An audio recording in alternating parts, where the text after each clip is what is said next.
we normally use when we discuss the CPP and PNDF. And this is in the terms of dynamics between the party, the armed component, and the United Front. With respect to the Indo-Pacific area, the implementors of the Chinese Communist Party's China Dream is the People's Liberation Army. The PLA is the enabler of its maritime strategy, applying the hard power or military power to push for China's interest in the East and South China Seas, as well as the Philippine Sea. Next slide, please. To better understand the context of China's global insurgency, we look at it from the four instruments of national power: diplomacy, information, military, and economic, or what we call in the military, DIME. In the application of hard power in conventional warfare, the action of the state is stovepiped under its military power. However, in terms of China, we are looking here in terms of sharp power or unrestricted warfare, in which the entire spectrum of national power is employed. Next slide, please. Just as insurgent forces ensure that their base of operations is well protected by radiating layers of defense, China looks at its strategic approaches and how it can secure the heartland of China. For decades, China was able to establish strategic buffers against its landward neighbors through occupation or co-optation, particularly of North Korea, Mongolia, Tibet, Xinjiang, as an example. However, yung problem niya is how to protect its vulnerable East Coast. Now, yung East Coast niya, and I've identified the 10 provinces here, are 10 that serve as the driver of its economy. It generates 50% of the gross domestic product of China. See? If you separate these 10 provinces away from China and compete with the rest of China, it will look like it is actually the third largest economy in the world, yung 10 provinces. The first would be US, the second would be the rest of China, and the third will be those 10 provinces. Ganun ka-importante siya. Next, please. Now, China's answer to the radiating layers of defense as depicted is best depicted in the construct of the first island chain and the second island chain. The father of China's modern navy, si Admiral Yu Huaqing, who commanded their navy in 1982 to 1988, and later on become the vice chairman of their Central Military Commission, of the belief that China should exert effective control of the seas within the first island chain. This is composed of the Aleutians, the Kurils, the Japanese archipelago, the Ryukyus, Taiwan, the Philippine archipelago, and the Greater Sunda Islands. So yan yung first island chain. Next slide, please. The second island chain is composed of the Bonins, the Marianas, Guam, and the Palau Group. Given this, it is not a coincidence that I now see China highly invested in the Pacific Island states. Next slide, please. Using the lens in which we look at the communist insurgency in the country, sa CPP and PNDF, then the Belt and Road and the Maritime Silk Road can be akin to what we call mobility corridors and possible zones of expansion. Island arcs and island chains can be considered as guerrilla fronts. And targeted countries along China's periphery, pwede natin tawaging influence barangays or influence states. Okay. Note, I am using here the language and narrative when we discuss CPP and PNDF. Para at least we can have a idea na halos pareho lang yung konsepto ng kanilang doktrina. Next slide, please. Now, the key to the maritime strategy in China is to establish sea control across the first island chain, which we have mentioned earlier, including several key international states, islands, and features, which I've indicated here in green and red circles. So just to mention them, north to south, we have Senkaku Islands, which is doon sila lang tatagisan ngayon ng Japan. Luzon Strait, Panatag Shoal, Mindoro, Balabac, James Shoal. Riayo is actually the Natuna Islands, and then Malacca Strait. Okay. Now, those in red are areas of interest, but hindi siya, kumbaga, hindi siya dinideployan ng Chinese vessels. Okay. The green ones are where we see Chinese vessels deployed, be it Coast Guard or militia. Next slide, please. Now, to understand the Chinese maritime strategy in the Indo-Pacific in general, and the East and South China Seas in particular, we refer to the game of Go. Okay. Yung Go is an Oriental board game played over an extended period, and winning is based on positional advantage over the adversary. Hence, we see that its maritime strategy unfold in the various domains of warfare: space, air, sea, and on land. So for space, next slide.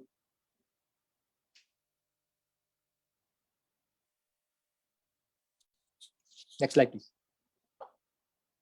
For space, the space domain, we look at the BeiDou satellite system, which enhances maritime domain awareness capability by linking the PLA with its maritime militia operating at sea. So the BeiDou satellite system does not, compared to the GPS, does not only provide positional data for vessels. It's a way of enhancing command and control between those fishing vessels, yung militia vessels, and yung kanilang military setup organization. In this case, the Southern Theater Command. Next slide, please. In the air domain, theoretically, if they will deploy their J-11 strike aircraft operating from the Fiery Cross Reef, Subi Reef, or Mischief Reef, it can establish air superiority over the South China Sea and attack any target within the Philippine archipelago. Okay. Based on the maximum effective range.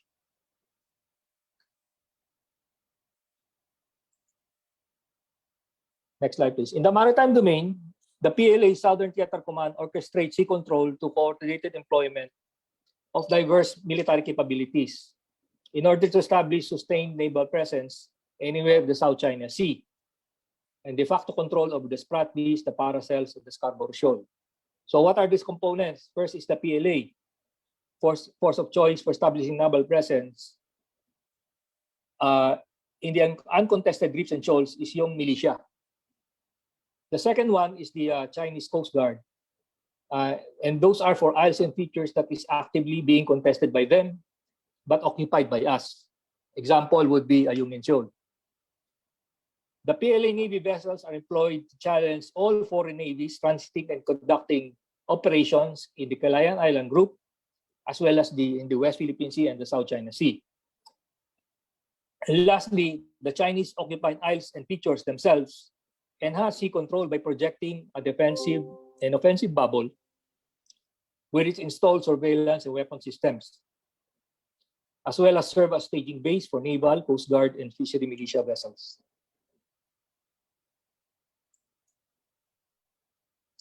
Next slide.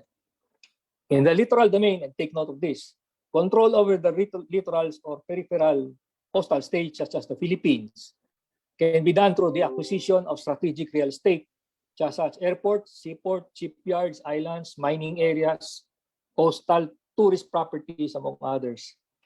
On the other hand, the Chinese Communist Party's sharp power complements the PLA's maritime strategy in the East Asia by employing manipulative policies as it aspires to influence and undermine the political system of surrounding coastal states and prevent the potential formation of an alliance against it. Okay. Next, please. We are now moving over to the next topic, which is United Front Works. In this regard, the Chinese Communist Party's principal instrument of sharp power is its United Front Works Department, which is responsible for undermining or co-opting a targeted foreign state.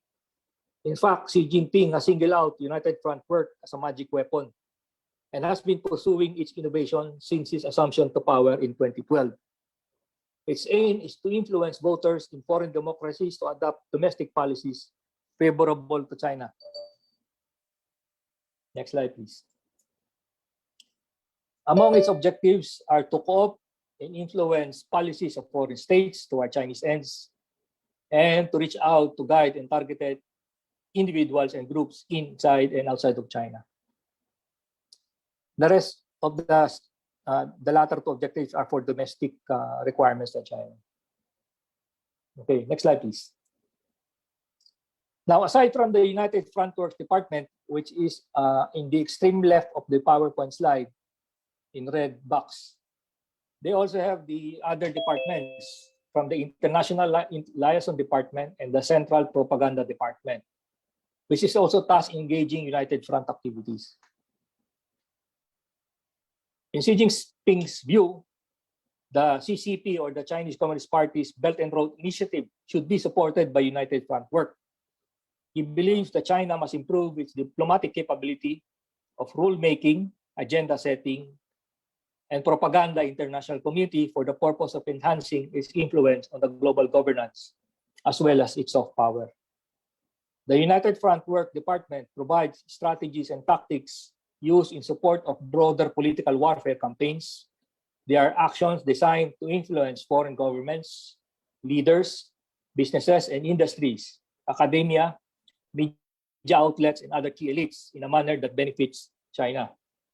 These operations are often, but not always, conducted at the expense of the interests of countries at which these actions are being directed. Next slide, please.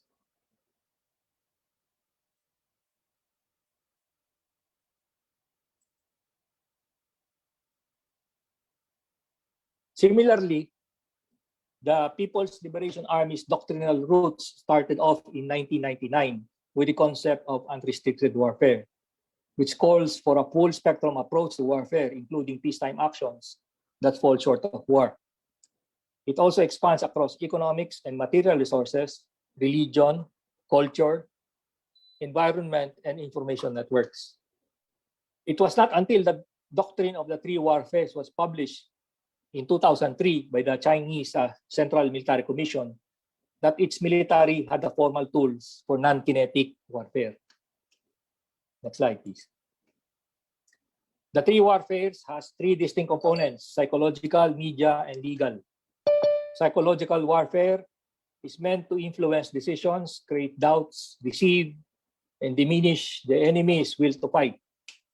Media warfare intends to shape opinion through films, television programs, books, internet, the global media network, and is directed against target populations at home and abroad to gain public support. On the other hand, legal warfare employs domestic legislation, international law, and law enforcement agencies like the Chinese Coast Guard to attain its political objectives, such as the cooptation of the UN and the other international bodies worldwide. Just take note, there are some agencies that are under Chinese national. The Chinese are the director generals or supervisory heads. Example dyan would be ICAO, the International Civil Aviation Office. Yung Director General ng World Health Organization was sponsored by China. Kaya there was a time last year that they were doubting the decisions and the pronouncement of the Director General ng World Health Organization at the start of the pandemic. Next slide, please. Now, China's use of sharp power, both the United Front Works and three warfares, when juxtaposed against a spectrum of conflict, falls under the ambit of what we call hybrid type conflict. It is characterized by use of conventional and irregular forces, in this case, Navy, Coast Guard, Chinese Coast Guard, and militia, the employment of traditional and asymmetric capabilities, creation of ambiguity, such as gray zone tactics, and the seizure of the initiative. Next slide, please.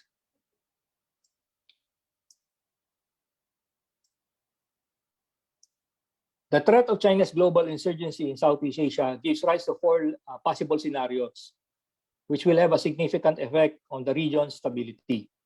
Such scenarios pose not only a dilemma to concerned states, but also requires reflection on the policy choices that best serves their respective national interests. The Indo-Pacific Quadrilateral Dialogue Plus scenario has the potential of successfully setting up a countervailing force to balance China. This is with the emergence of extra-regional alliance partners such as US, Japan, India, Australia, United Kingdom, Germany, and France. On the other hand, the scenario on the rise of middle powers, which is in the lower left box, we're looking at the possibility of Australia, Indonesia, and Japan as middle powers that can potentially fill up the role of security guarantor beyond the respective spheres of influence. In the case of the three states, adjustment in their role in the region could be triggered if their China threatens their economic lifeline, which passes through the South China Sea. On the scenario on effective control of North, East, and South China Sea, this is a China scenario. It can be attained if China is able to sustain the projection of sea power in its adjacent waters and declare an air defense interdict zone with minimal challenge from the United States, middle powers, or other countries in the region such as us. The last one on the lower right box is the scenario for revolt from the center or periphery. Here we are looking at the possibility of regime change inside the Chinese Communist Party, which can be triggered by a challenge against Xi Jinping by his own party members. Another possibility is internal unrest generated by local population from Xinjiang, Tibet, or Hong Kong, although this is very far off na scenario. Okay. Next slide, please.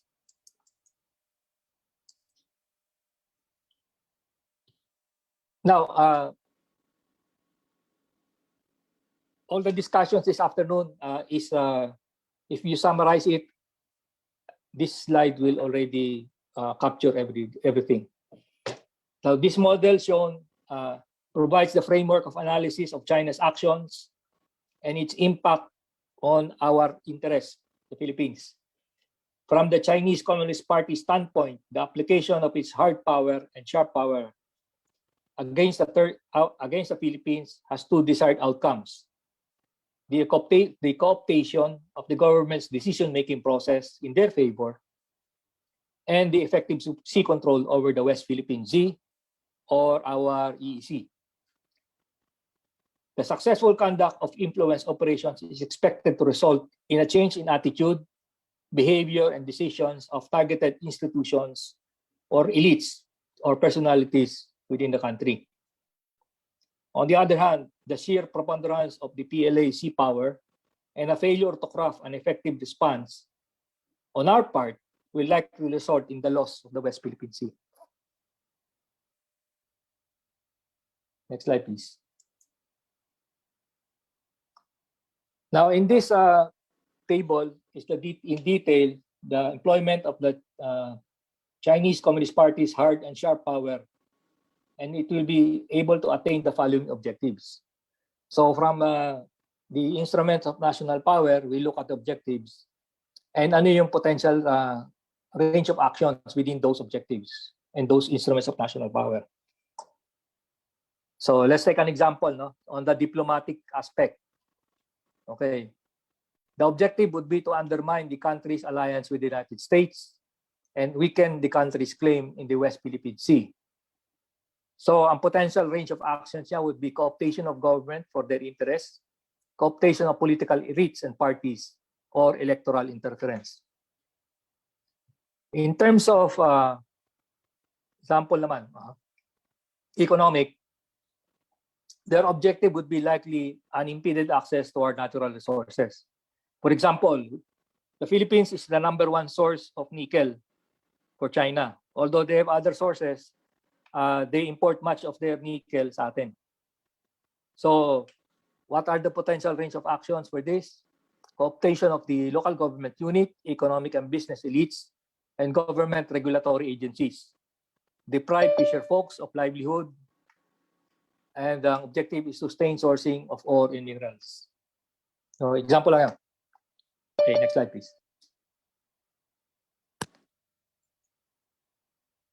So now we are breaking down the different instruments of national security. Okay? O ang tawag namin dyan, for those who have taken their masters, yung PESTEM. So here we're looking at first economic part, o yung E part. And we're looking specifically at strategic real estate. Now, the influx of Chinese tourists may have provided an opening for Chinese investors to either acquire or push for the projects in what we call strategic real estate areas, which supports the CCP's maritime interests. These areas cover the provinces in northern Luzon, situated along the West Philippine Sea, and astride the Basio Channel, and the island province of Palawan, among others. The proposed projects in Puga, Granda, and Chiquita Islands provides best example of the duality of Chinese investments. All these islands are militarily significant since they are situated in critical sea lanes with heavy naval traffic and definitely of interest to the PLA. Likewise, the Sangli International Airport project could be another possible example. If the project pushed through, it would have replaced a Chinese-built facility within striking distance of the seat of national government, as well as displaced the entire Navy's fleet. Next slide, please. On the other hand, the entry of the DTO in the telecoms industry was met with controversy because of the inclusion of Chinese-owned company, the Chinese Telecoms Corporation, as investor. This was further exacerbated by the DND DTO MOA, allowing the installation of company cell sites inside military camps. More troublesome is the pending Public Service Act, or House Bill 78. If it is passed into law, it will open our natural resources, public utilities, educational institutions, and advertising industry to foreign corporations and nationals.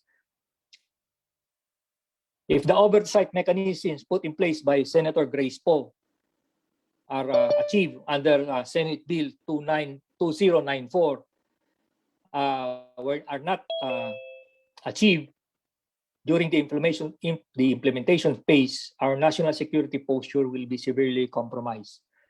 Now, if you look at the right side of the slide, there are at least 4 Chinese laws, national laws, that has an impact on the telecoms sector. Okay, first one would be the counterterrorism law, example lang, which requires telecoms operators and internet service providers to provide information, decryption, and other technical support to public and state security organizations. So ang question ay, paano maka-epekto yan? Chinese national law naman yan eh. It will not right now. But what if we look at the scenario na the DTO telecoms, since it will be already, if the Public Service Act is passed, it is the telecom sector is allowed 100% foreign ownership. So then nothing prevents the domestic corporation DTO from selling 100% share of their stocks to CTC or Chinese telecoms. In which case now, they are now subservient to Chinese national law. Okay, so yun yung scenario yung tinitingnan natin. So the other laws that we can consider na may impact sa atin, potential impact, are the cybersecurity law, the intelligence law, and the cryptography law. Next, please.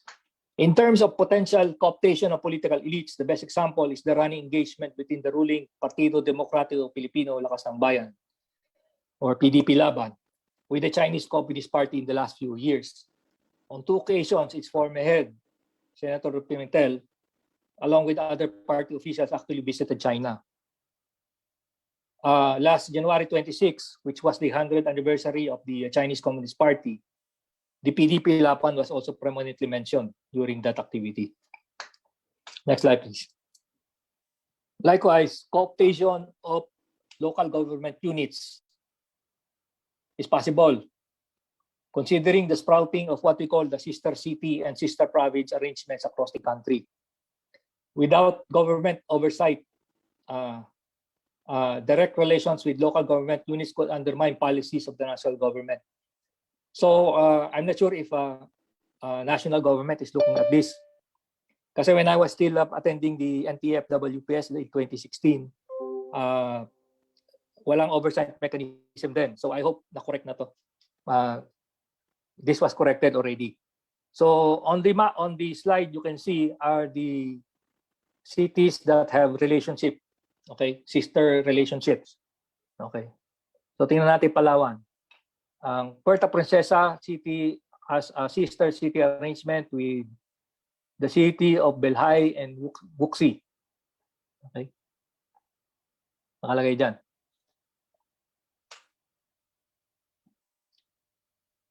Next, please.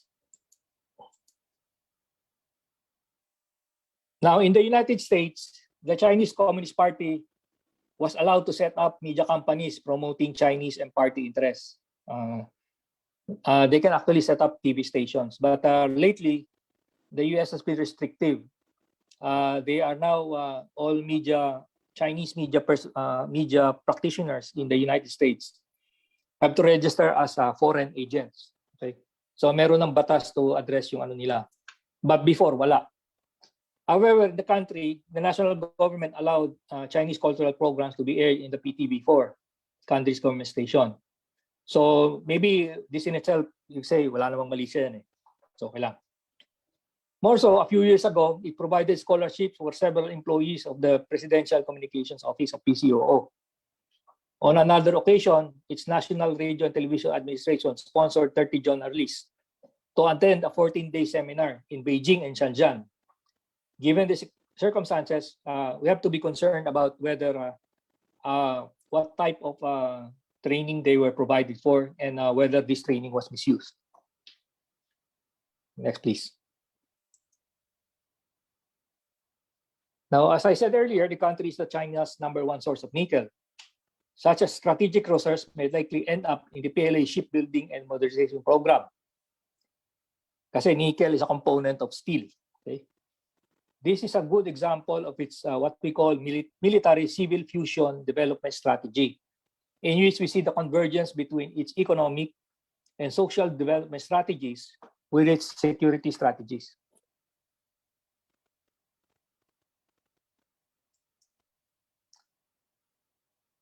Now, let's move on.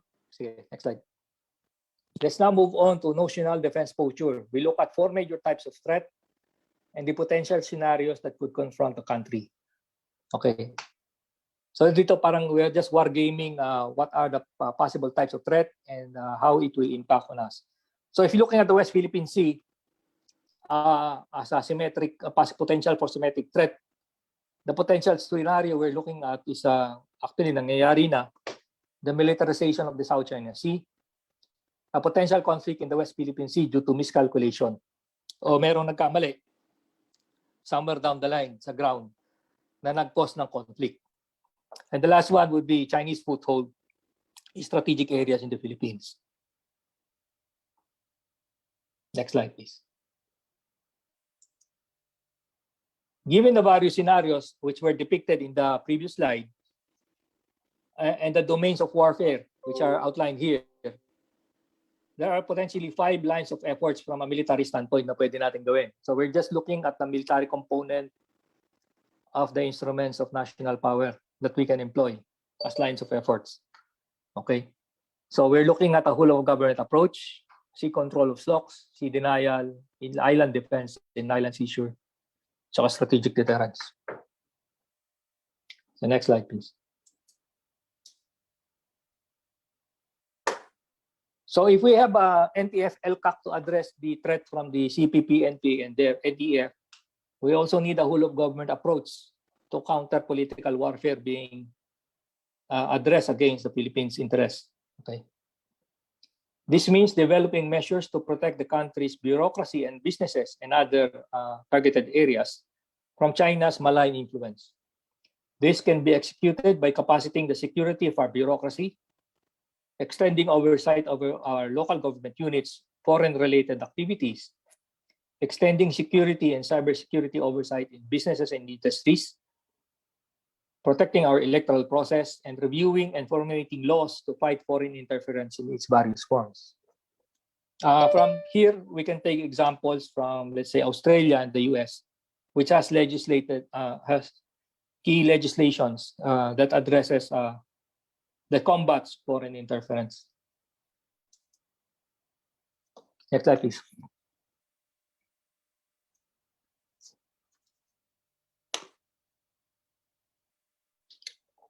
We also need to establish sea control over our 7 archipelagic straits. Okay, 7 yon. These are from north to south, Luzon Strait or Basi Channel, the Mindoro Verde Passage Straits, Balabac Strait,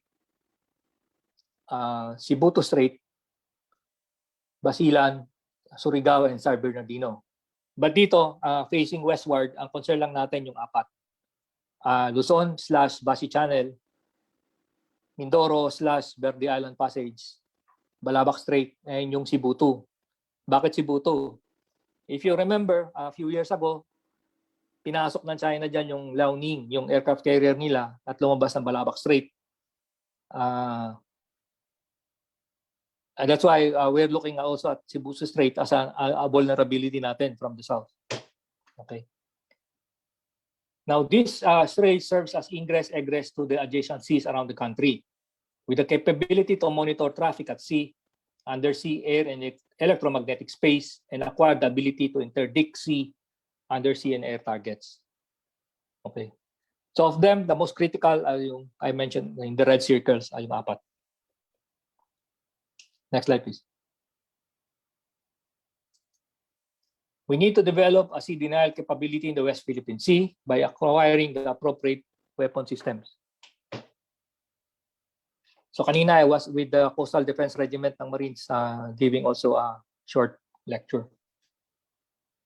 This will provide more or less a 200-kilometer buffer along the entire west coast of the Philippine archipelago, as depicted in this slide. Okay. So notional lang yung mga bilog na yan. They're not actual measurements. Hopefully, they will be enough to neutralize the advantage of China's naval, coast guard, and militia forces, and provide the desired deterrent effect within our EEZ. Okay. Next slide, please. We need the capability for island defense and seizure by maintaining an amphibious warfare capability and a robust reserve force. This can be deployed to secure and retake key islands and features within the Philippine archipelago. Ideally, of course. Lastly, we need strategic deterrence developed by building a coalition. Next slide. Anna. By building a coalition either among ASEAN states, ASEAN minus, next slide, or allies and strategic partners, or like-minded democracies outside Asia or outside ASEAN. Next slide, please. For our takeaways,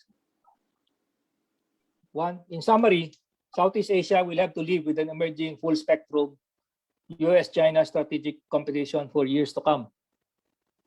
We cannot avoid it. This will be exacerbated by the insurgency that the Chinese Communist Party is waging against the current international order to establish a more sinocentric alternative.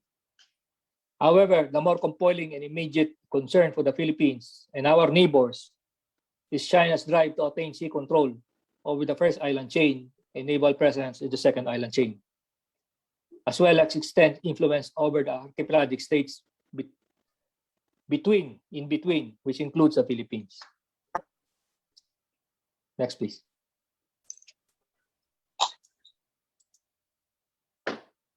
Islands are not military defensible. The country needs to establish sea control over the 7 archipelagic straits if it has a chance to leverage the geographical advantage that they pose given our limited resources.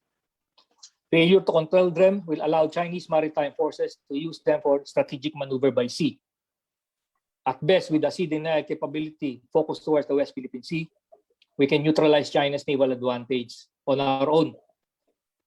However, if Chinese forces are launched against our isolated islands and features, it will be militarily difficult to defend them. Strategically, the Philippines does not possess the diplomatic or military gravitas to challenge, deter, or balance China alone. Outside of the Philippine-US alliance or ASEAN, we should develop other options in coalition building. And for the last slide, this is the last slide. Next.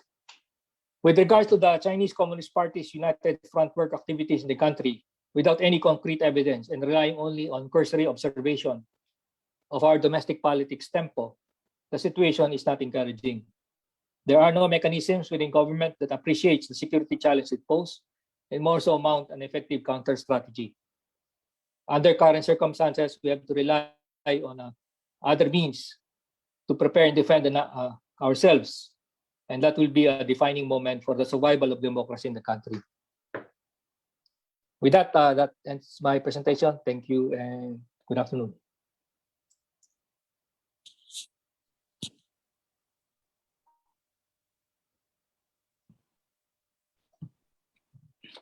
John?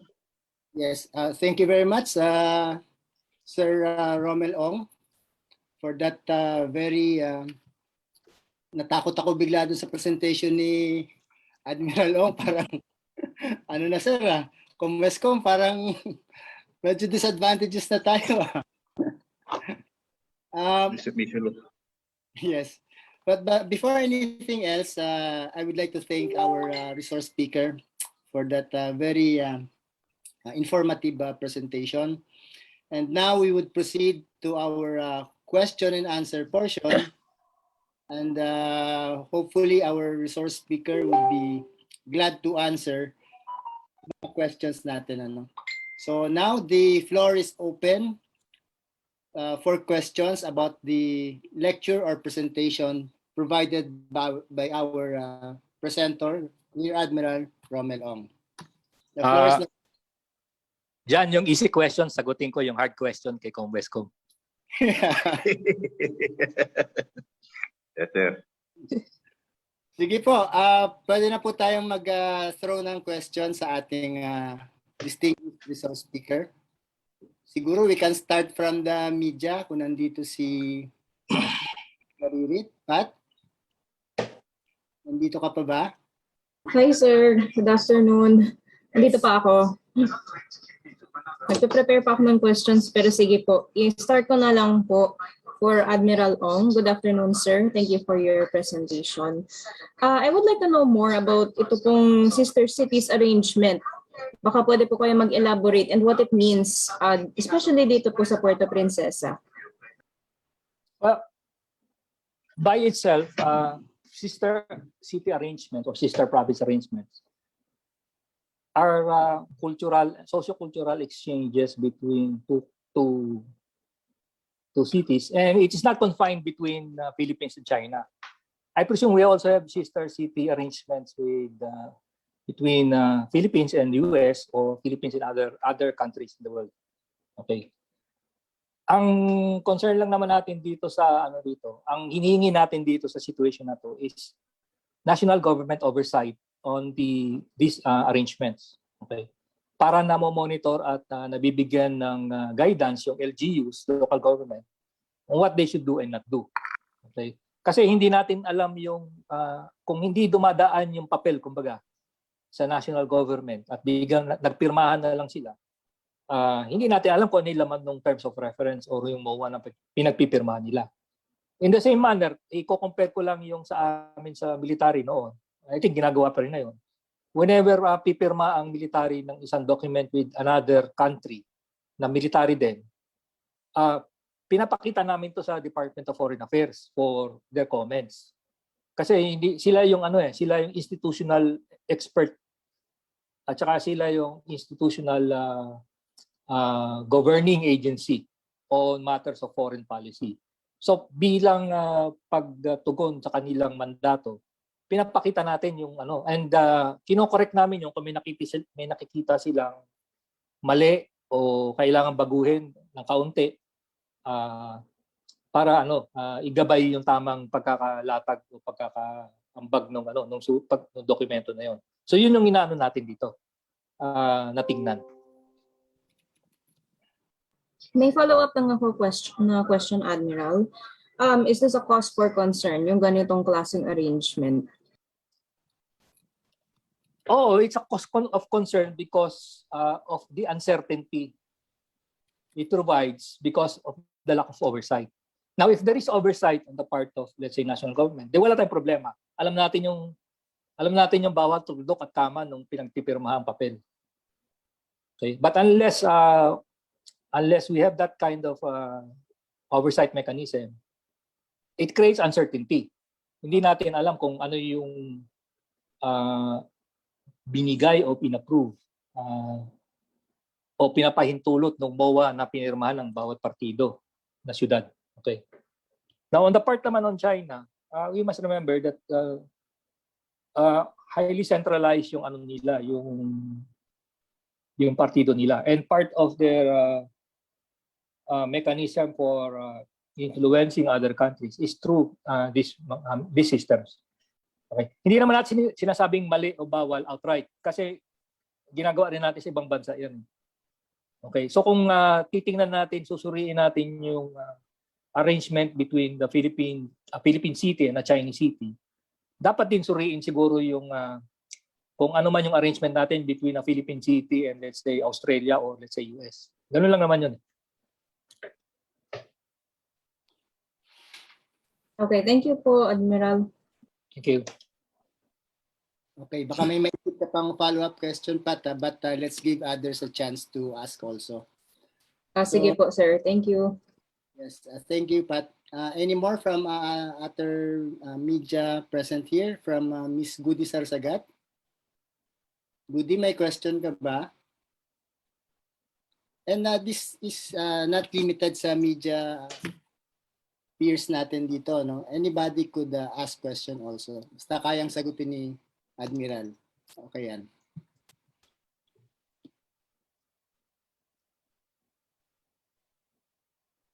Parang wala na sir gusto mag-question Ibig sabihin, kompleto na yung information.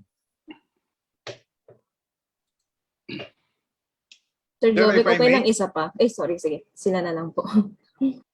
Sige, after the one, sino po yung nag-raise ng hand? Si Combescom lang. Ay, sir. Sige po, Sir, I hate putting you on the spot, sir, pero with the present situation, sir, that the President has already lifted the ban on the exploration of the South China Sea, gusto ko lang makuha yung view mo, sir, with regard to to the extent of China using their hard power, sir, kasi medyo ticklish issue yung exploration, sir, and the OES already asked APF West to prepare a security plan. Kung mayroon kasing kasabihan, may sinasabi before, sir, na China will not really go into a shooting war. Ano ang opinion mo dito, sir? Okay, tingnan muna natin yung ano. Kasi ang alam ko dito sa exploration, joint exploration, wala namang masama sa joint exploration with China dyan sa area nyo sa Palawan. As long as yung pagkakasulat ng kontrata, implicit or inherent yung recognition na atin yun. Yun lang naman yung yun lang naman yung yun lang naman yung hinihingi natin doon. Yung they recognize that that area is within our sovereign rights. Okay. Yun lang. Tapos beyond that, wala nang issue against having a joint exploration with a Chinese oil company. Okay. Now, papasok tayo into conflict if hindi na resolve yung meron ang tanong ko babalik ko yung tanong sa'yo, meron ba tayong ibang partner na ka-joint exploration doon sa area diyan or I doubt kung mag-unilateral exploration tayo dahil the reason why we're going to JV is because we are not financially and technically capable of doing the project alone. So, if we are looking at other partners for joint venture, hindi kasama in China, then there is a possibility of an issue there. Dun sa ano. Yes, sir. I understand that because there was a memorandum of understanding undertaken by the Philippines and China nung way back 2018, sir, on the exploration and development of the oil and natural gas reserves there. However, I believe also, sir, na the service contracts in the West Philippine Sea were already awarded, and one particular company, Forum Energy, which is a British company, is already contemplating on conducting the exploration services. Ang hindi kasi malinaw at the level of the ATF vessel, kasi national to, kung are we really, is the government really honoring that MOU with China? Kasi kung hindi, sir, there might be some problems sa security dito sa Palawan. Kaya, Okay.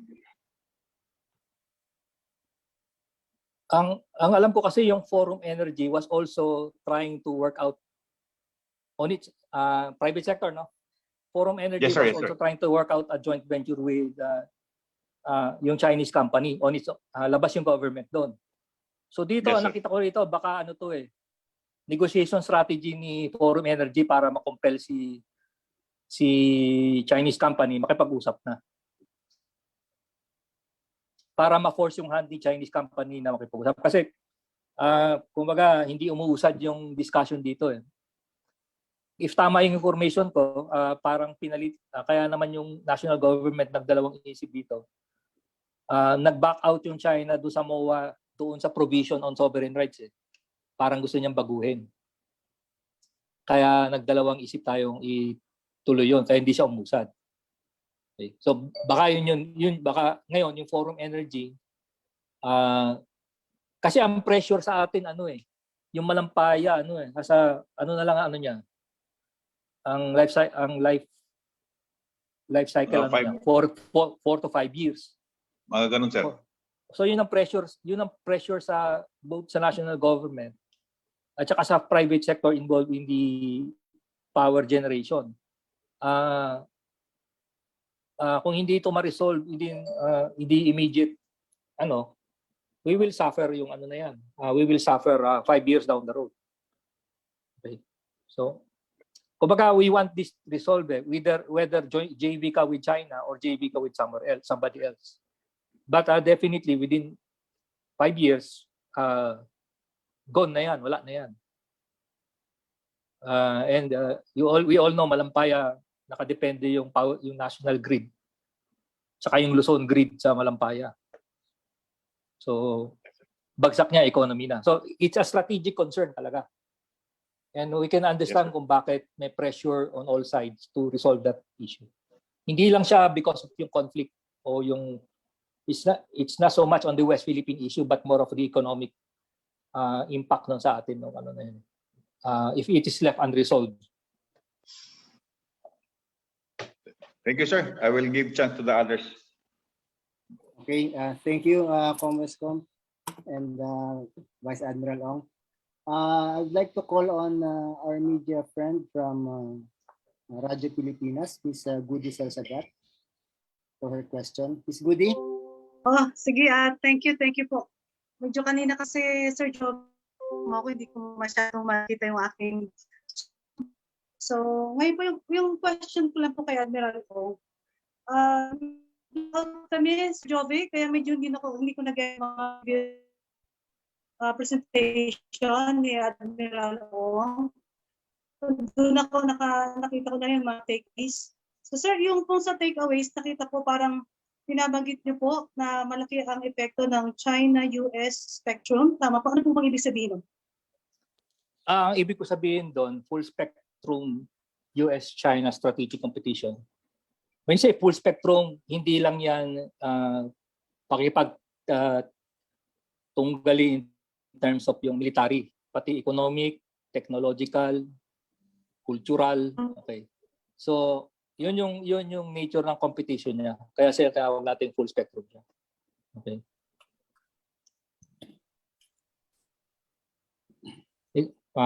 Bigyan kita example. One of the realization natin during the pandemic, tinamaan yung global supply chain. Okay. Ano ba yung global supply chain? Ang factory of the world kasi is China. Kasi for a given period of time, it provides a cheaper way of producing things. Okay. So lahat ng economies ng mundo, ang hub niyan is China. But during the pandemic, ang unang tinamaan kasi China. So ibig sabihin nagsara siya. So that means maraming maraming produkto na hindi nakalabas ng China na kailangan ng ibang bansa. So tinamaan yung global supply chain. Kumbaga siya yung divisorya ng ng mundo. Okay? Pag may kailangan ka, doon ka pupunta sa divisorya para bumili, di ba? Okay. So yun ang tinamaan. Sir, follow up lang. Doon po sa binabanggit nyo na parang senaryo, naintindihan natin po yung sitwasyon, how China responded doon po sa sitwasyon sa West Philippine Sea at binabanggit nyo parang insurgency taka Sino-centric po sila. Ano po ang dapat na magandang response pala ng Pilipinas para pagdating ng panahon, baka mamaya yung mga isla natin pag hindi po tayo as aggressive as China, baka drawing na lang po ito, sir, in the next century. Ano po ang nakikita yung dapat na pag-responde po natin dito? Ngayon, kaya ako tinerm ko siyang insurgency para maintindihan ng kasi minsan nahihirapan intindihin yung dynamics ng international relations tsaka yung impact niya sa national security. So nilatag ko lang in terms na kabisado ng lahat, which is insurgency. Okay. So sinasabi natin, China is waging insurgency kasi gusto niyang baguhin yung mundo. Makuha. Okay. Yeah, right. Gusto niya baguhin yung pananaw ng mundo na ang pananaw ay tumutugma sa pananaw niya. Okay? Yun yung nun. At tayo naman kasi lumaki tayo sa pananaw na liberal o demokrasya. Okay? Yung kanya, ang counterpart niya is ibang pananaw naman na hindi necessary tugma sa pananaw natin. So kailangan niya para umangat yung iyong pananaw sa buhay para mapalitan mo yung umiiral na pananaw ng mundo. So ang ginamit kong word is insurgency kasi gusto mo i-subvert para yung mundo ngayon lumipat sa iyo. Okay? At tanggapin mo kung ano yung gusto niyang pananaw o paniniwala. Okay? O ideolohiya. Okay? Remember, China is not exporting communism kasi capitalist na si China Okay? Capitalist na si China, hindi na siya yung traditional communist country.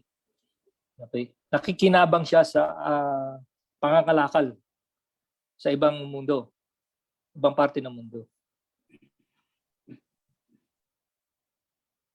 Okay, nasagot ba yung tanong mo, Miss Goody Sarsagat? Nawala. Nahirapan siya yung connectivity.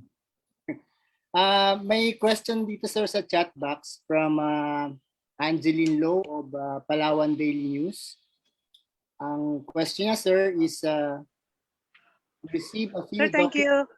Okay, Goody, thank you. Pasensya, sir, naka-mute na naman pala ako kanina. Sorry po. Thank you very much po. Thank you. Okay. Ang question, sir, is we receive a few documents in between different departments. Example, Municipal Mayor of Kalayaan, Senro DNR, and Penro, that states a proposal to declare the 7 islands in the KIG as a military reservation. Any reactions po? Yun po yung... Medyo kasi alam ko nung bago ako nagretiro, ang approach noon was to declare them as marine protected area. Yes, sir. So yun yung huli kong nadatnan. So medyo bago yung i-declare siyang military reservation. So I will answer on a personal basis, no. I think the direction should be yung tama na yung dati, which is to civilianize yung activity ron sa yung occupied islands natin sa KIG. Yung islands and features. Okay? Now, of course, madaling sabihin pero mahirap gawin. But wala na tayong kumbaga, we have reached the optimal of militarizing those features. And kung titingnan mo, bawat claimant naman doon, kahit kung sa pag-uusap nag-aaway tayo in public, pero actually, we have accepted na yung isang bansa occupied yung isang isla, yung isang bansa occupied yung isang isla. tayo occupied natin yung isla natin. Wala namang gumagalaw para kunin o sakupin yung kabilang isla eh. Okay? So, kung makikita mo within that context, stabilize siya in the sense na merong mutual acceptance among the 6 claimants of where their position is as far as the is concerned, the KIG or SPRAT is concerned. So, sa akin, to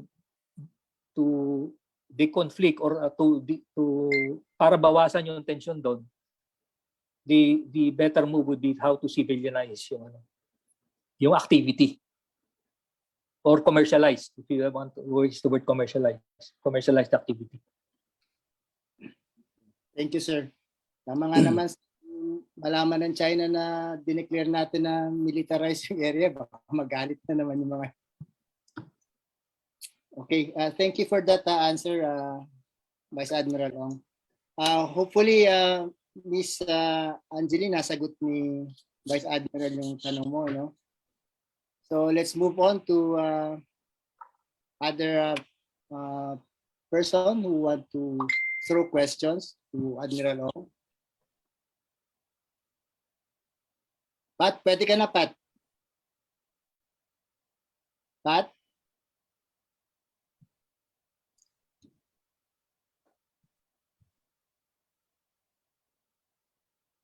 So any more from the group who wants to ask question? Wala ba si Romy? So,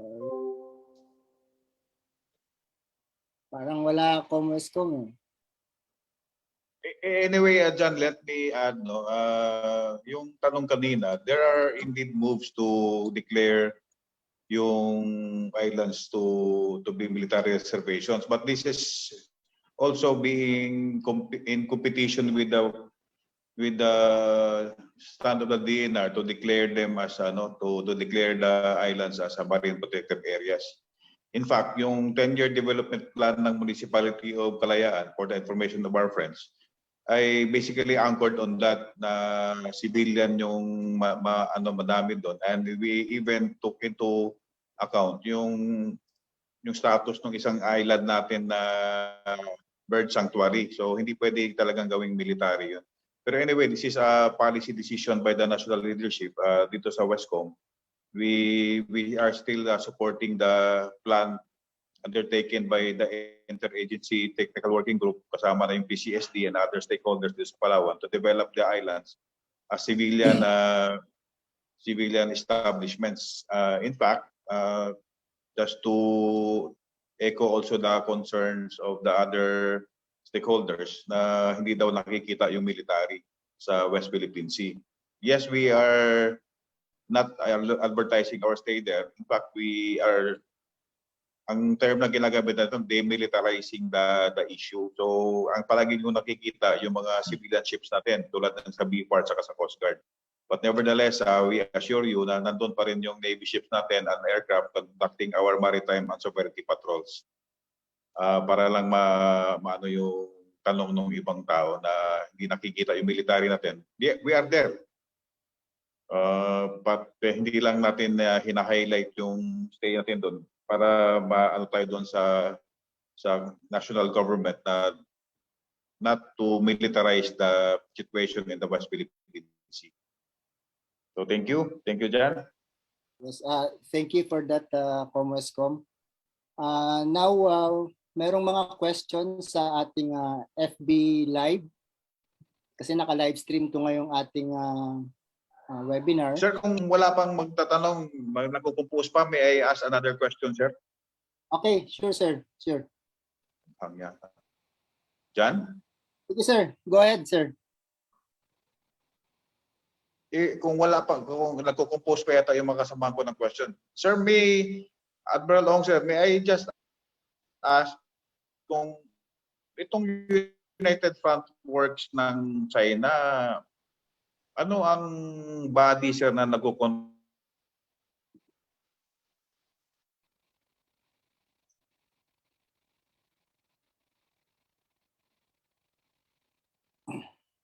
Medyo naglalag yung system natin. Naglalag nga. Sir Rommel, if I may, yung United Front Works na binabanggit nyo kanina, sir, this is being orchestrated by what agency or body doon sa China? And kung meron ba tayong counterpart dito sa Pilipinas?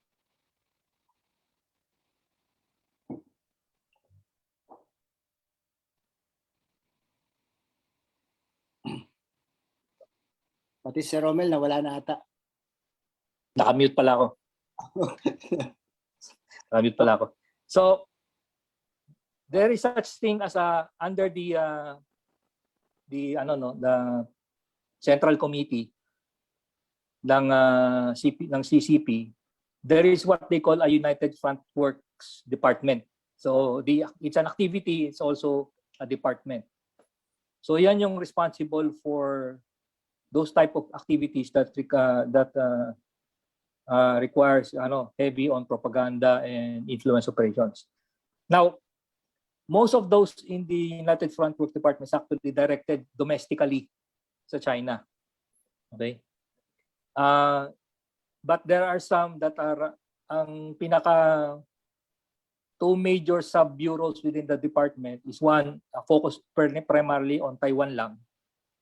And the other one is a catch-all for all foreign countries na. Okay? Now, ang pinaka niyan, mechanism nila for working abroad would be the consulates tsaka embassies. Doon na sila nag-ano. Kasi tie up na yan doon sa nila eh. Through the international department nila, nagta-tie up na sila doon sa foreign ministry nila.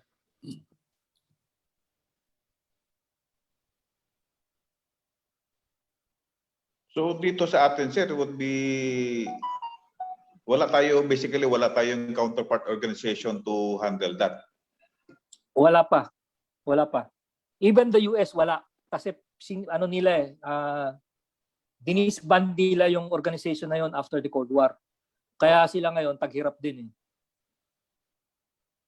Taghirap din. Nangangapa rin sila. Alam nila yung problema, but since they have disbanded the office, wala silang tao na may talent para doon to counter. Okay, so start from zero sila rin. Ang nakikita kong trend ngayon right now,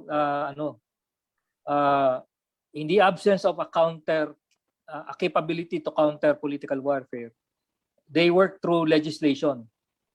Okay, so they legislate. Yung solution nila, they legislate it. But I think that's still bit kulang yon. Kasi you need people on the ground to work on it. So parang kung meron kang propaganda, dapat meron kang counter propaganda. If nobody is countering it, then yung sa labanan ng narrative, aangat yung narrative ng merong capability. Ganun lang kasimple naman yun.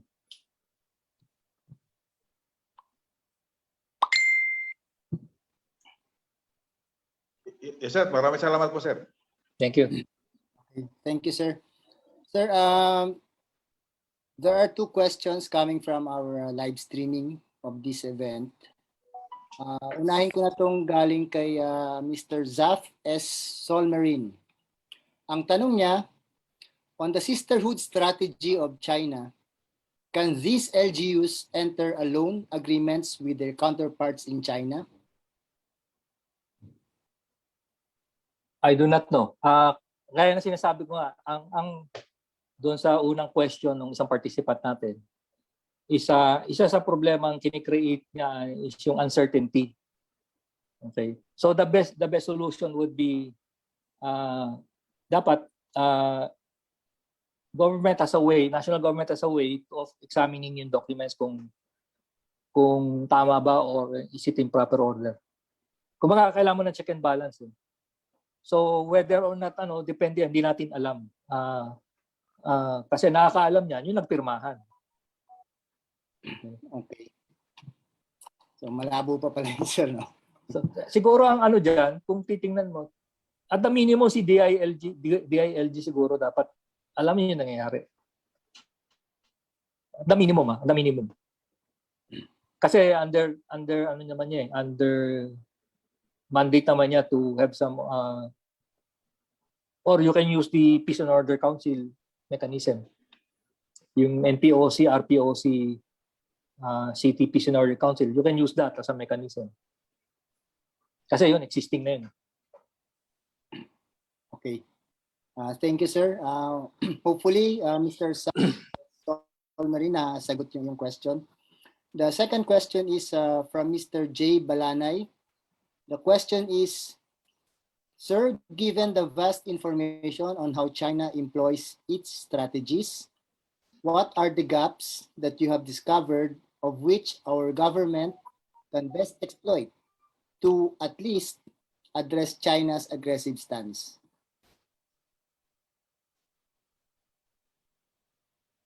Medyo mahirap sagutin yan.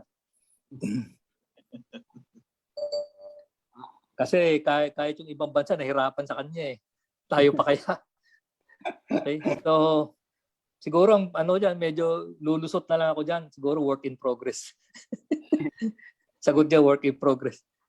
Okay, kay J. Balanay. Ang kailangan kasi, ang unang step muna nating gawin is awareness eh. Kung hindi tayo mulat, paano may ka-counter? Yun muna. Yeah, mulat muna. Awareness from the top to the bottom, ano, hanggang sa ano sir, hanggang sa ating mga kababayan sa ground. Leveling ka muna. Okay, thank you. So, may call on again, Pat, kung ready ka na. And others, hanggat ginaganahan pa si Admiral Ong sumagot, magtanong na kayo kasi after this, may bayad na ito. 4 o'clock, kailangan ko na may panel ako ng thesis defense. Okay. Kailangan ko umalis. Time limit na tayo. So, questions? Last two questions dyan, last two questions. Last two questions. Sige, the floor is now open sa last two questions.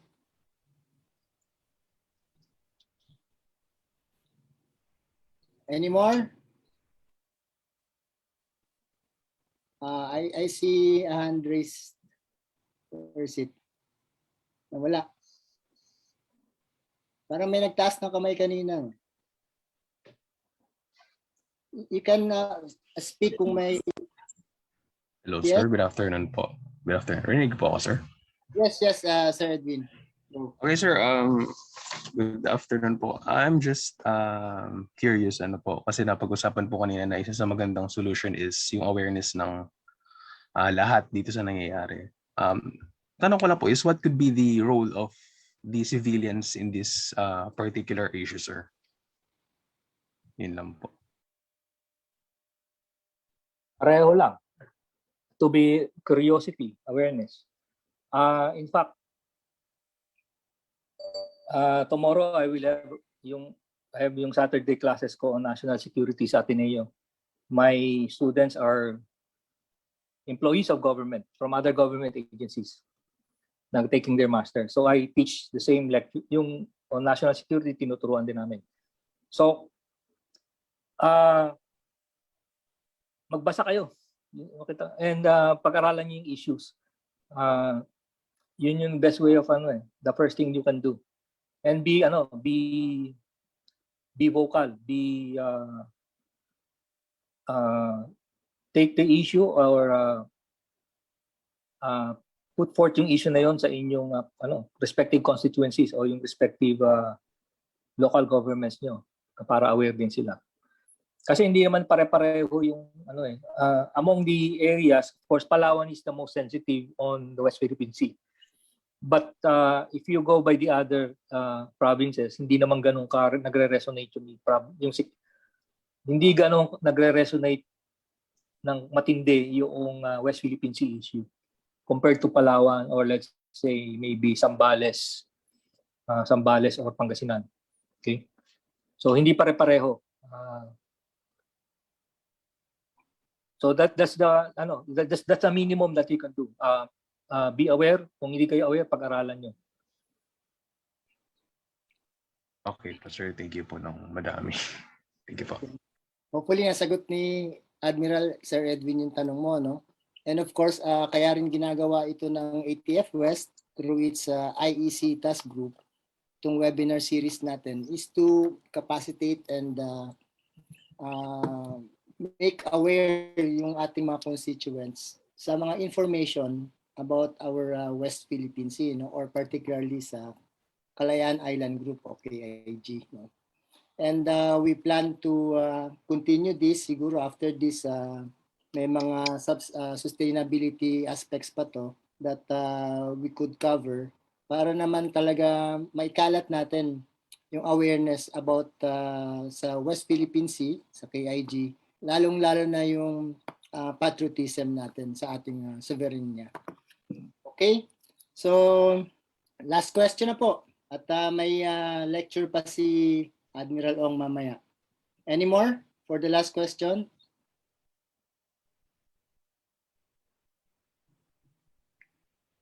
Jan, mukhang wala na. Let me just take this opportunity in behalf of the ATF Area Task Force West. Admiral Ong, sir, maraming salamat for sharing your expertise and experiences dito sa area namin. I would like to add yung sinabi po ni John Fabilio na we are really trying our best to educate our people. Let us also remember na yung mga local citizens ng China, in fact, the ones manning the Chinese maritime militia or Chinese fishing vessels in the West Philippines right now, lumaki po sila ng tinuturo sa kanila yung lugar na yan. So we should also be able to make our people aware kung ano talaga yung karapatan natin sa West Philippine Sea. So again sir, maraming salamat at nag-enjoy kita sa kape na bigay ng mug ng NISF. Nakita ko yung 2-star doon sa mug. Meron ka rin siguro. No? Maraming salamat po sir. Yes. We value your expertise on the matter sir, and true enough, we are trying our best. This is a series of webinar lectures to inform everyone. Ang malaki-laki yung reach namin, sir. We are also sharing this in our respective Facebook pages. And if you will just click the participants, you can see, sir, one of the audience is our personnel from BRP Benguet. So, maski yung nasa West Philippines, sir,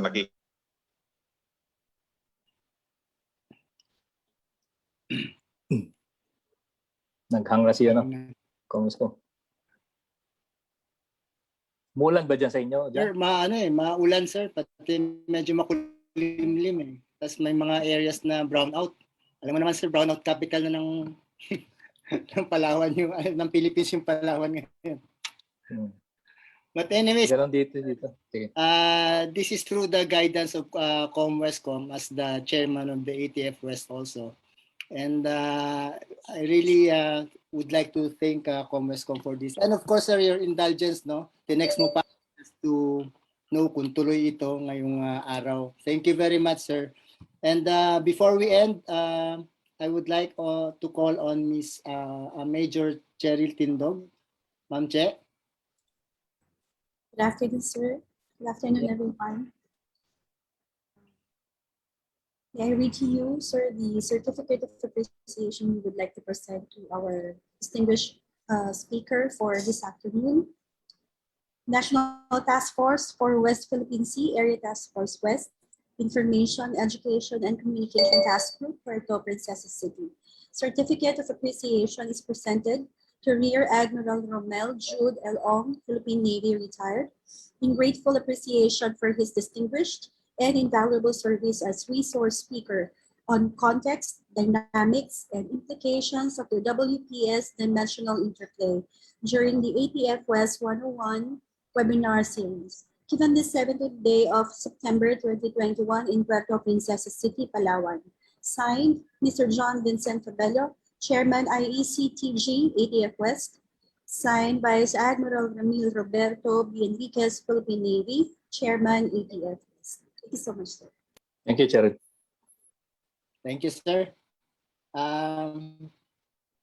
So, ComWestCom, sir, kanina may sinasabi ka pa, sir? Hindi, nagpapasalamat lang ako nga kay Admiral Ong. Para lang ma-remind lahat, si Admiral Ong ay galing dito sa Palawan din when he was Commander of Naval Forces West. So kabisado din niya yung situation dito. Again, sir, maraming salamat po. Okay. Thank you, King. Thank you. Thank you very much, sir. So, yeah. Hindi na tayong photo op, no? Ma'am Che? Hello? Sir, baka pwede po mag-photo.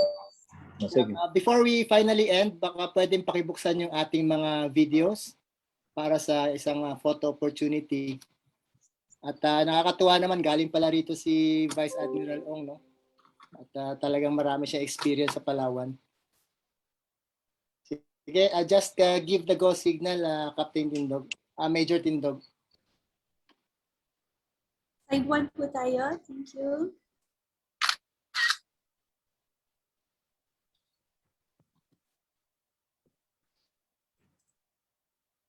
Side po. We're done, sir. Thank you. Thank you. Okay. So everyone, thank you for your time in participating. Thank you po. Thank you. See you again. Yes. See you again on September 22, no? For our next webinar.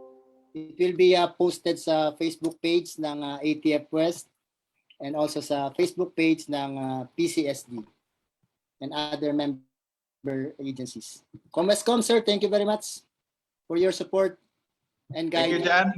Jan. Good afternoon to everyone. Bye.